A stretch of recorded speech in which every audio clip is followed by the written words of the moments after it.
Saanvi energy लिमिटेडले यही ज्येष्ठ 9 गतेदेखि प्रति सेयर ₹100 दरले 24,15,300 किता सेयर निष्कासन गर्ने भएको छ, जुन चाहिँ हामीले जेठ 9 गतेदेखि जेठ 13 गते भित्रमा भर्न मिल्नेछ।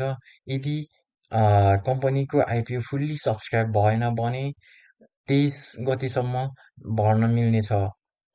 योभन्दा पहिला यो कम्पनीले 8,80,000 सेयर स्थानीय जनताहरूका लागि 2,91,000 सेयर वैदेशिक रोजगारमा रहेको नेपाली जनताको लागि अनि 1,45,500 किता सेयर म्युचुअल फन्डको लागि र 58,200 किता सेयर कम्पनीको कर्मचारीहरूको लागि निष्कासन गरेको थियो। इस्यु म्यानेजरको रूपमा Nepali SBI merchant banking limited रहेको छ। यो कम्पनीको आइपिओ हामीले मिनिमम 10 कितादेखि म्याक्सिमम 20,000 कितासम्म भर्न मिल्नेछ। तर हाम्रो नेप्सेमा नम्बर अफ एप्लिकेन्ट धेरै भएको हुनाले मिनिमम 10 किता मात्र भर्दा नि ठिक्क हुन्छ। अनि क्योर रेटिङ नेपाल लिमिटेडले यो कम्पनीलाई BB+ रेटिङ दिएको छ, जसको अर्थ हामीले इन्भेस्ट गरेको पैसा गुमाउने रिस्क चाहिँ मोडरेट रहेको छ भन्ने जनाउँछ।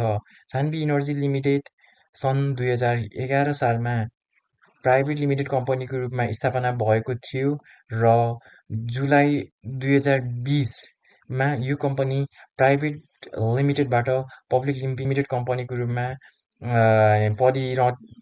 भएको थियो। यो कम्पनीसँग अहिले 2टा हाइड्रोपोर प्रोजेक्ट छ, जुन मध्ये एउटा प्रोजेक्टबाट चाहिँ विद्युत उत्पादन भइरहेको छ भने अर्को प्रोजेक्ट चाहिँ अन्डर कन्स्ट्रक्सनमा छ। दुईटै प्रोजेक्ट बुट मोडलमा अपरेट भइरहेको छ, जसको अर्थ हो बिल्ड, ओन, अपरेट, ट्रान्सफर।